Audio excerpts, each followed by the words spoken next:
لا إله إلا الله محمد رسول الله. بسم الله الرحمن الرحيم. الحمد لله والصلاة والسلام على رسول الله صلى الله عليه وسلم وبعد. السلام عليكم ورحمة الله تعالى وبركاته. أهلا وسهلا ومرحبا بكم. Welcome you back to our course on Ibn Hajar's Nukhbat al-Fikar. It is Introduction to the Principles of Hadith, Ibn Hajar's Nukhba. And our subtopic is how the Sunnah is transmitted, classified and analyzed. This lesson deals with matan attribution, to whom the matan is attributed, as well as the concept of elevated isnads. Now this is towards the latter part of the Nukhba, so the topics now are less central than the previous discussions on Sahih and the like. More specifically, we will deal with the categories of attribution of the matan of a hadith and pursuing the shortest isnad. Just some terminology that we need to familiarize ourselves with, bi'idhnillahi ta'ala. In the broader scheme of things, our objectives are to understand hadith and its role in Islam, to master standard hadith terminology, and to understand hadith preservation, transmission, and authentication. This lesson, we hope to cover the attribution of the matan of hadith, as well as higher and lower or shorter and longer chains of transmission, and the related terminology to those concepts, bi'idhnillahi ta'ala. As you can see on our mind map of the essentials of this particular science, Mustalah al-Hadith, in our Ash-Shajratu al-Tawdihiyyatu li Anwa' al-Hadith, it's a widely available mind map. You can find it online. We have dealt with the subjects where you find a red dot.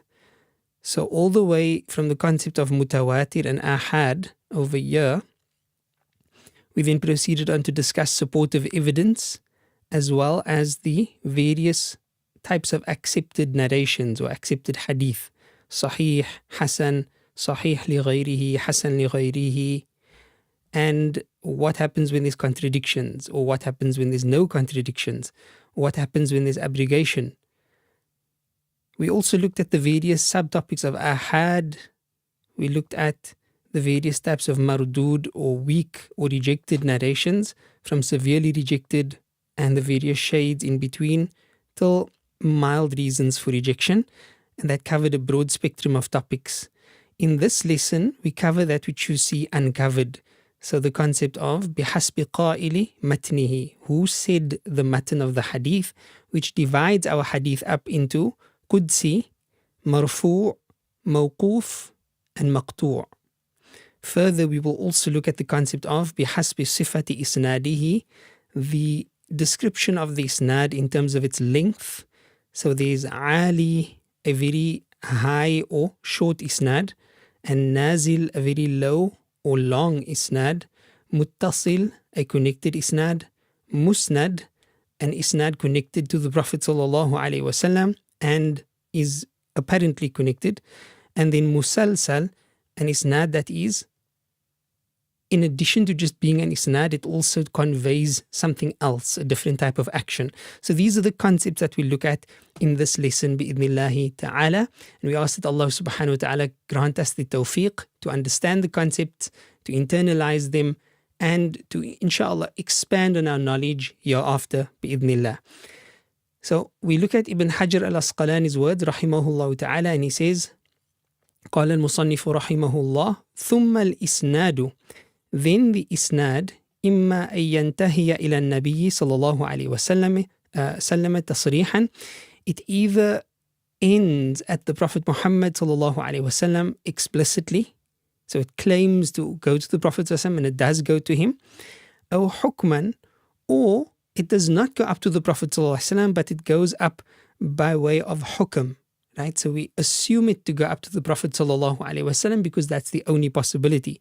We'll explain when we get there, inshallah.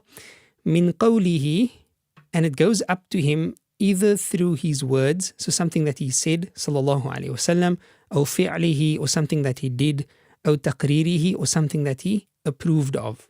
So I'm just doing a basic translation of the words for now, and I'll avoid going into detailed explanations here.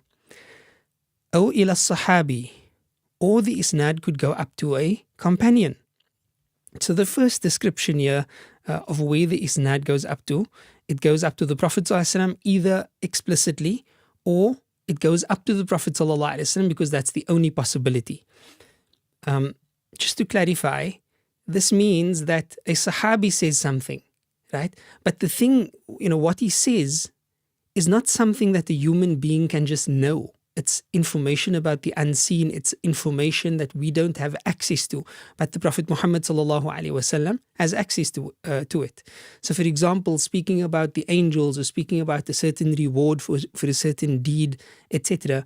Hukman, we assume that to go up to the Prophet ﷺ because a Sahabi wouldn't just invent something of this nature.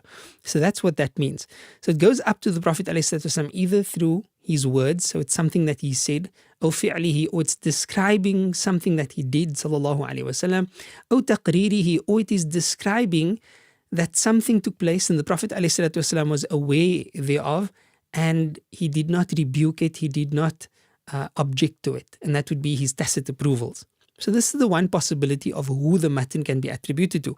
The second possibility is "O ila sahabi," or to a companion, meaning not to the Prophet Muhammad ﷺ, but to a sahabi who had met him ﷺ. كذلك, in a similar fashion, his words, his actions, his tacit approvals. وهو, who is a sahabi? He is man laqiya an-nabiyya sallallahu alayhi wasallam, anyone who met the Prophet alayhi salatu wasallam, mu'minan bihi, believing in him, wa mata ala al-Islam, and he died being a Muslim, walau takhallalat riddatun fil asah, even if between the time that he had embraced Islam and the time that he passed away as a Muslim, somewhere in between he apostatized, he apostated, he became a murtad. Even if that is the case, still according to the definition of Ibn Hajar al-Asqalani, which is representative of the view of Ahlus Sunnah wal Jama'ah, this individual, this Sahabi, is still regarded as a Sahabi. So it's a possibility that a particular narration goes up not to the Prophet ﷺ but to a Sahabi. Then, أو إلى التابعي, or it could go up all the way to the successor, to the tabi'i, not the Sahaba, but those who came after the Sahaba, radiallahu anhum. وهو, and who is a tabi'i? Man laqiya sahabi kadhalik. Just like a companion is one who met the Prophet ﷺ and died upon Iman, a successor is one who met the companions and died upon Iman. Now, Ibn Hajar tells us, فَالْأَوَّلُ, the first category that we mentioned, going up to the Prophet ﷺ, al-marfu'u, is called al-marfu', which literally would mean elevated. وَالثَّانِي, the second category which goes up to the companion, is al-mawquf, which literally would be to stop, meaning it doesn't go beyond that point, it stops at the level of the Sahabi. That's how I think about it, even though it's an istilahi term. So al-mawquf is a narration that stops at the level of the companion. It is a statement or an action or an approval by the companions, or technically not even an approval, but just a statement or an action by the companions, ridwanullahi ta'ala alayhim ajma'in. وَالثَّالِث, the third category, meaning it stops at the level of the successor, this is referred to as a hadith maqtu', a severed narration. وَمَنْ دُونَ التَّابِعِ فِيهِ مِثْلُهُ, Ibn Hajar says that whoever comes after the tabi'in, similarly if the hadith stops at a particular narrator in the chain and it then describes that narrator's action, such a hadith would also be referred to as a maqtu' narration.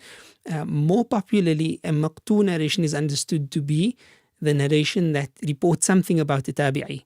This is broadening it a bit and saying that, well, anyone even after the tabi'i, if the narration stops at such an individual, it would also be categorized as al-maqtu', and Allah knows best. So let's look at some of the notes or the translation of that just to solidify that information, bi'idhnillah.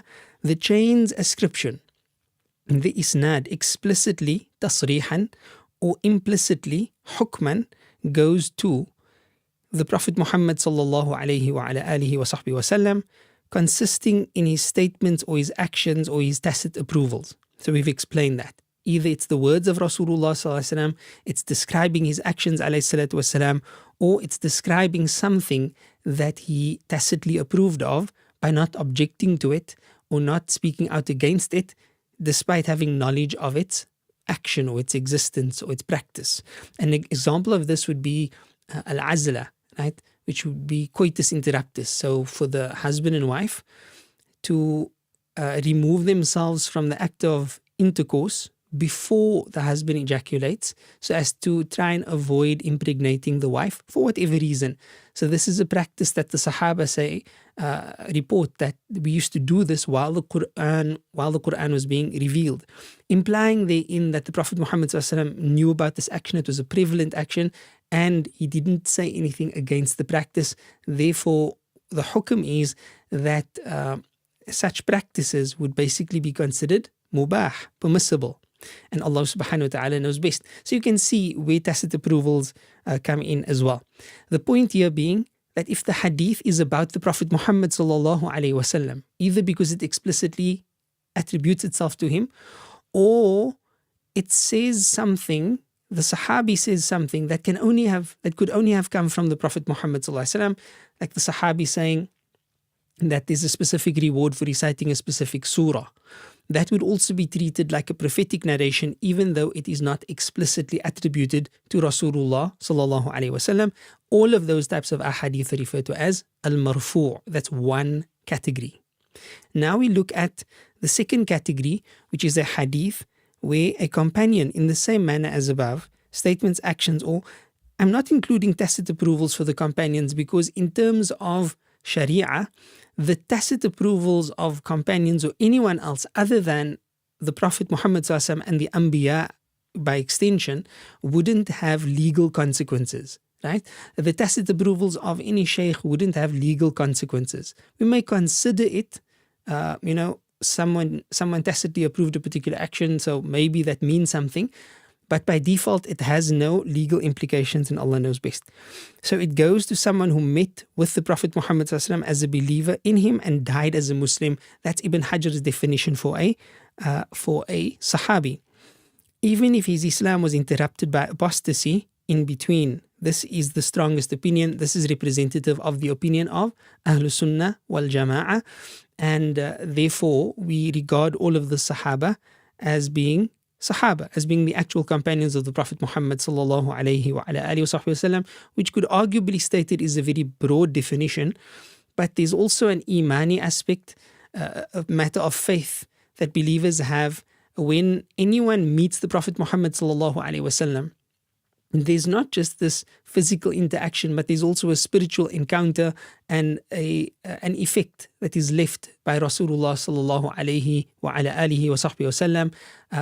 And that would naturally also bring a person who was privy to that into the broad bracket of what Allah describes as radiyallahu anhum wa radu an. Right? So there's real merit in that.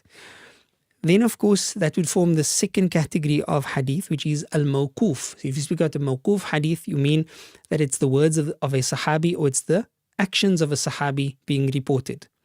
The next category is al-maqtu', where a successor, in the like manner as before, is the one whom the hadith is attributed to. So it's either the successor, let's say Hassan al-Basri's words or Hassan al-Basri's actions, right? And that would be referred to as a hadith maqtu', because it stops at the level of a tabi'i. But then Ibn Hajar also says, even if it stops at a level beneath that, it would also be referred to as al-maqtu'. So there again you have the three categories. Marfu' narrations. The first is called the marfu', the narration whose chain goes up to the Prophet Muhammad sallallahu alaihi wasallam. This is also called the prophetic report or prophetic tradition. Mawquf narrations, the second is called the mawquf. That is a tradition, or rather narration with a halted chain, or a narration whose chain goes up to a companion rather than to the Prophet sallallahu alaihi wasallam. And finally, the third is called the maqtu', a narration with a severed chain, or a narration whose chain goes to a successor rather than the Prophet Muhammad sallallahu alaihi wasallam or a companion. The same term is also used for the reports that go to anyone subsequent to the successors, which is a very broad way of categorizing them. However, chances of you coming across reports that are maqtu' but that go to somebody beneath the successors is probably going to be very rare, because there would be a reason to specifically record the words of the successors, still being of the three generations, the generation of the Prophet Muhammad ﷺ, and then the companions, and then the tabi'een, and Allah subhanahu wa ta'ala knows best. Or rather, the generation of the Sahaba, the generation of the tabi'een, and the generation of the atba'u tabi'een.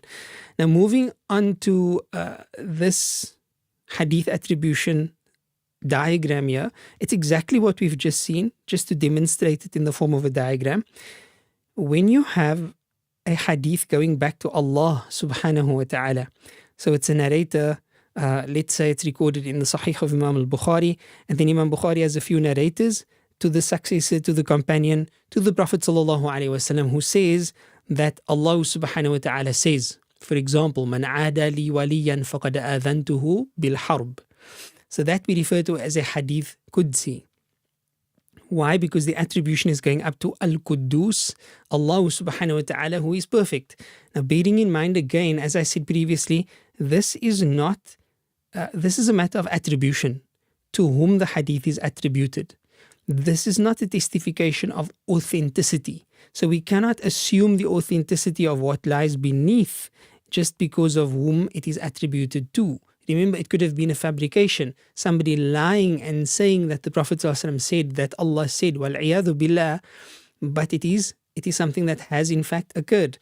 So hadith Qudsi is not a category of authenticity, but rather a category of attribution, and that's an important point. Similarly, marfu', we said it is when you have a chain of transmission ending with the Prophet Muhammad sallallahu alaihi wasallam either reporting his words or reporting his actions or reporting his tacit approvals sallallahu alaihi wa ala alihi wa sahbihi wasallam. Some of course extend the definition a bit further to his characteristics, both internal and external and the like.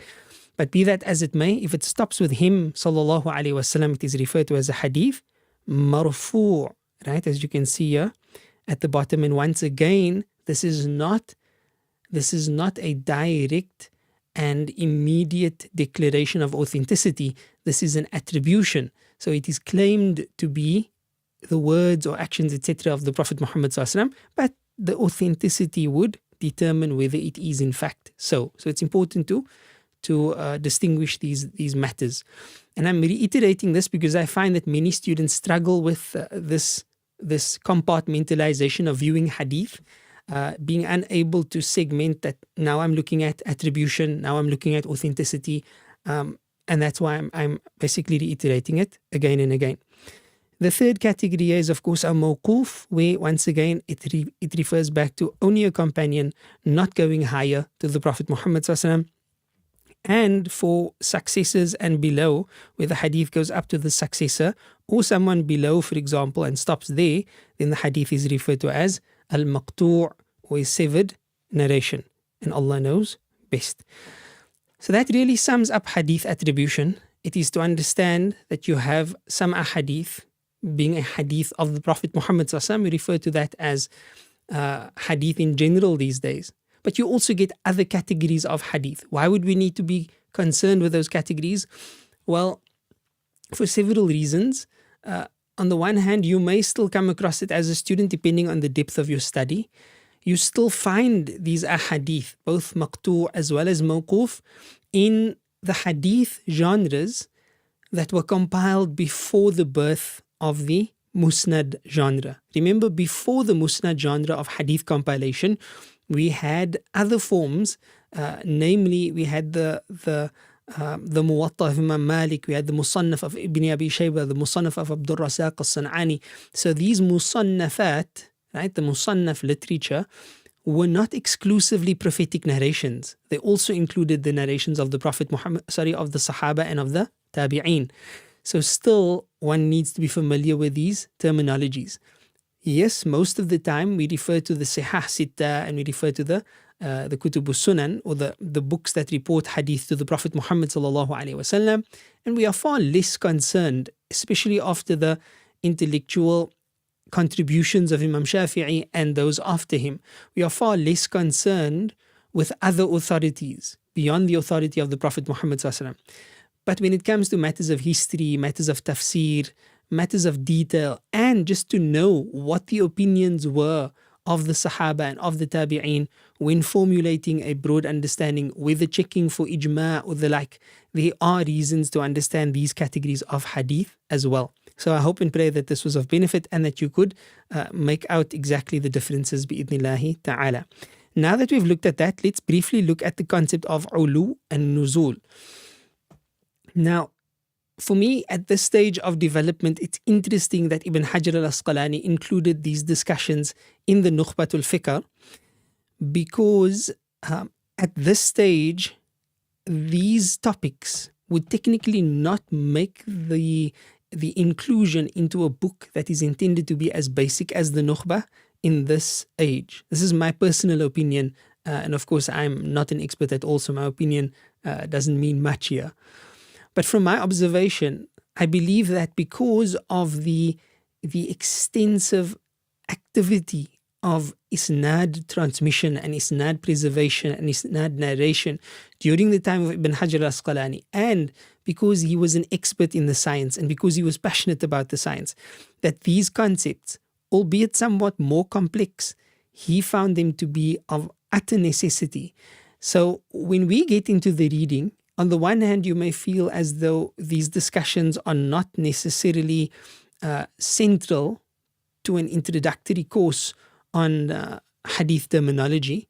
Why then are we getting into these details? On the other hand, do remember that this sets the bar for what should be considered the basics of hadith studies. So in that regard, I'm not trying to say that what's coming is difficult, but they are a bit more complex because it deals with elevated chains of transmission, longer chains of transmission, etc. For people reading hadith from the Sihah Sitta only, if ever, our concern for this type of information would be far less. Still, depending on the level of scholarship you seek, you may still need to understand these well, because they are very much alive. These terms are alive, and the implications are still alive within the world of hadith scholars today. So with that, inshallah ta'ala, we look at the concept of attribution. Where are we? Just briefly, if you look at our map here, we've dealt with Qudsi, Marfu, Mawquf and Maqtu'. Now we are over here, bihasbi sifati isnadihi, describing the chain of transmission, and we are looking at the concept of Ali, Nazil, Muttasil, Musnad and Musalsal. So let's get into it bi'idhnillahi ta'ala. Wal-musnadu.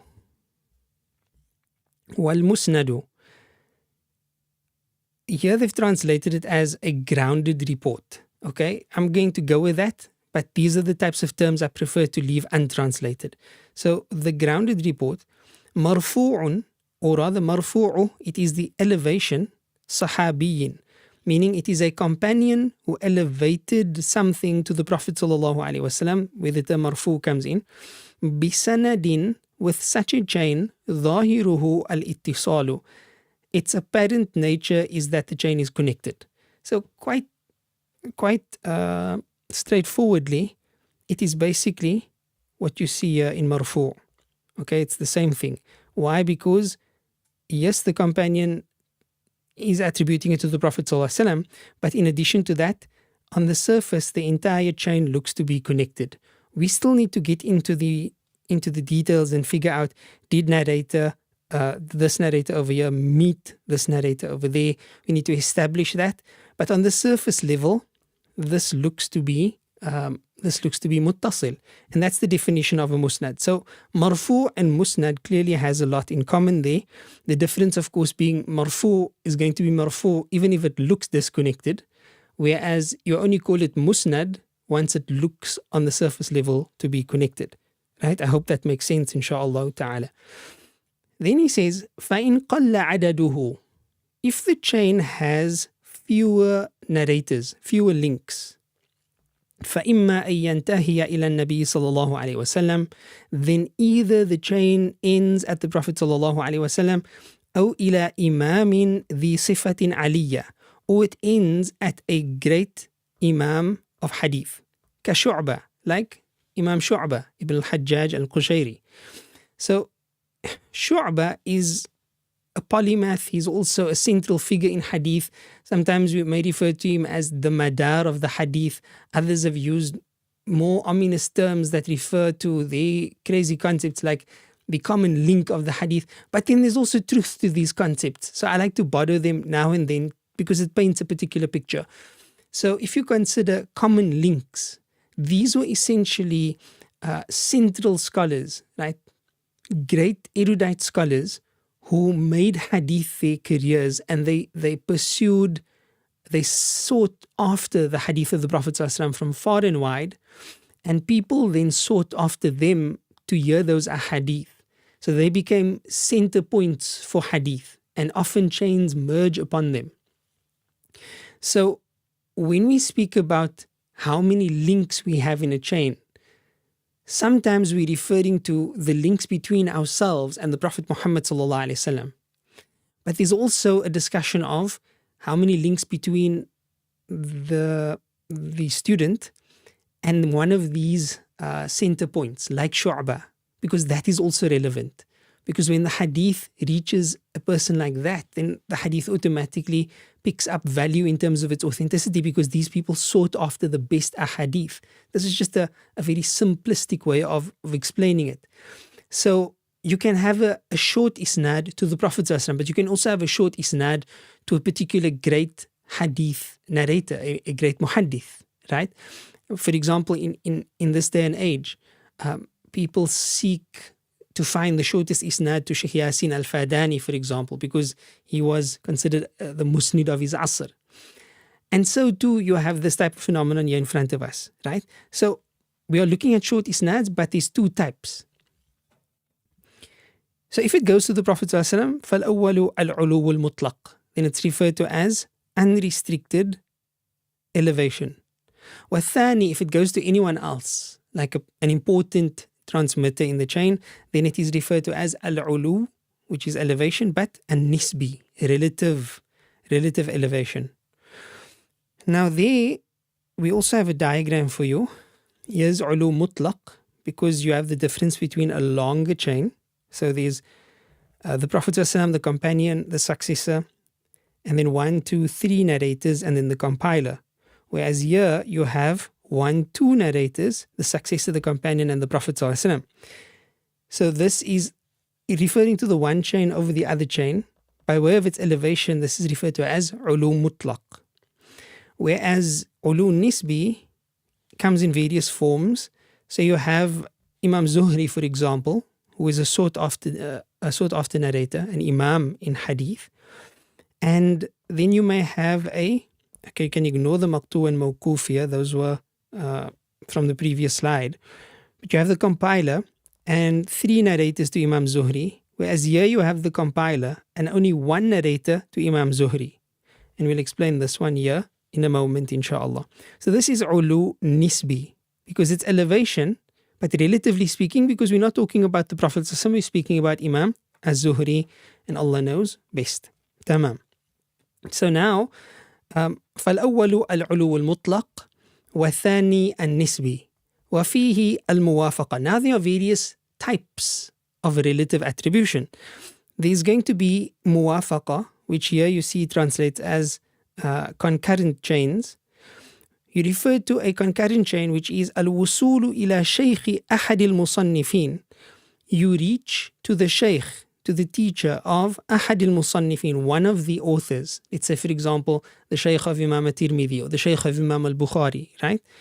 Min ghayri tariqihi, but you reach there through a different path, meaning not the path of the author, but through an alternative path.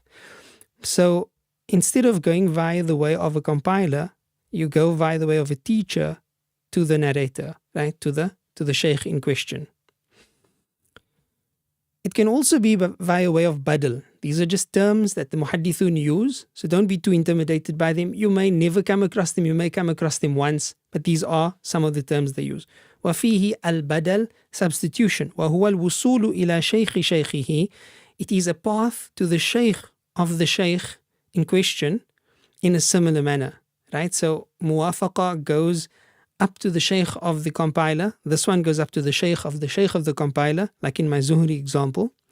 وَفِيهِ الْمُسَاوَى, and then there's also on equal terms, وَهِيَ إِسْتِوَاءُ عَدَدِ الْإِسْنَادِ, where you have the same number in your isnad, من الراوي إلى آخره, from the narrator till the end, مع إسناد أحد المصنفين, as the isnad of one of the authors. So let's say Imam Tirmidhi's isnad and your isnad is of the same length, right? If you're living, of course, in his time. So that would be referred to as al-musawa, because you're going to compare your chains to the chains of others. We move on to the next one. Al-musafaha, literally translated as handshaking, which وهي الاستواء مع التلميذ مع التلميذ ذلك المصنف. It is to be at equal footing with the student of that author. So when you and Imam al-Bukhari's student, for example, have the same type of isnad, then it is referred to as musafaha. Again, one of those rarer terms in our context, and Allah knows best. ويقابل العلو بأقسامه النزول. And just like you have these terms existing for elevated isnads, you also have these terms existing for low isnads, meaning isnads with longer chains. Sometimes you'll have different categories of longer chains as well, and they also have their own terminology, because this is something that the muhaddithun were of course concerned with, and Allah knows best. So once again, now we've covered Qudsi, Marfu, Mawquf, Maqtu', as well as Musnad, Muttasil. You know what Muttasil is from earlier lessons already. Musnad, you've received the definition now. Ali, the shorter chains. Nazil, the lower chains. And then there's another one here, Musalsal. And I think it does come, it is mentioned like right at the end, but just because it's the last thing on this map, I'll mention it, that the tradition of narrating a hadith in a specific way, other than the isnad, right? Okay, we have the isnad, but let's say there's a tradition of narrating a particular hadith as the first hadith that a teacher narrates to the student. So this type of tradition is referred to as a musalsal, right? So that's the first hadith he heard from his teacher, which is the first hadith he heard from his teacher, which is the first hadith he heard from his teacher, all the way up to a certain point where the tradition started. An example of this, probably the most renowned example of this, is the al-Hadith al-Musalsal bil-Awwaliyah, which is exactly what I just explained now in terms of being the first hadith. And it is based on the hadith الراحمون يرحمهم الرحمن ارحموا من في الأرض يرحمكم من في السماء, that the merciful ones, يرحمهم الرحمن, Ar-Rahman has mercy upon them. Irhamu man fil ard, be merciful upon those in the lands. Yarhamukum man fis sama, or yarhamkum man fis sama, then the one in the heavens will have mercy upon you. But there are other examples of this type of hadith as well. There is some practice of hadith where the Prophet says, Ana wa kafilul yatim kahataini fil jannah. I and the orphan will be like the two of this in Jannah. And every scholar who transmits the hadith would narrate it and transmit it by way of indicating with the two fingers.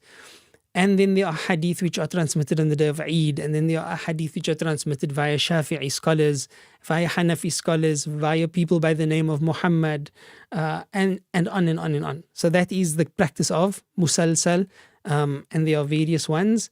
It's just one of those unique aspects of the muhaddithun and their practices. Wallahu subhanahu wa ta'ala a'lam. I leave you with a question here. True or false, a hadith qudsi will always be sahih. Is that true? Is that false? You should have been able to answer that immediately because it's part of the lesson here. But you can also find more questions, interesting questions such as this, and test your knowledge in our quiz, which would be uploaded along with the lesson bi'idhnillah. To summarize, what we've covered here was the attribution of the matan of hadith, the classification of a hadith being qudsi, marfu', mawquf, and maqtu'. And then we looked at the phenomenon of shorter and longer chains along with certain terminology related to that discussion. That's the end of lesson 15. I pray that this was of benefit. May Allah subhanahu wa ta'ala accept it from all of us. Wa sallallahu ala Sayyidina Muhammad. Subhanallahi wa bihamdi. Subhanaka Allahumma wa bihamdik. Nashhadu an la ilaha illa anta. Nastaghfiruka wa natubu ilayk. Wassalamu alaykum wa rahmatullahi ta'ala wa barakatuh. La ilaha illallah Muhammad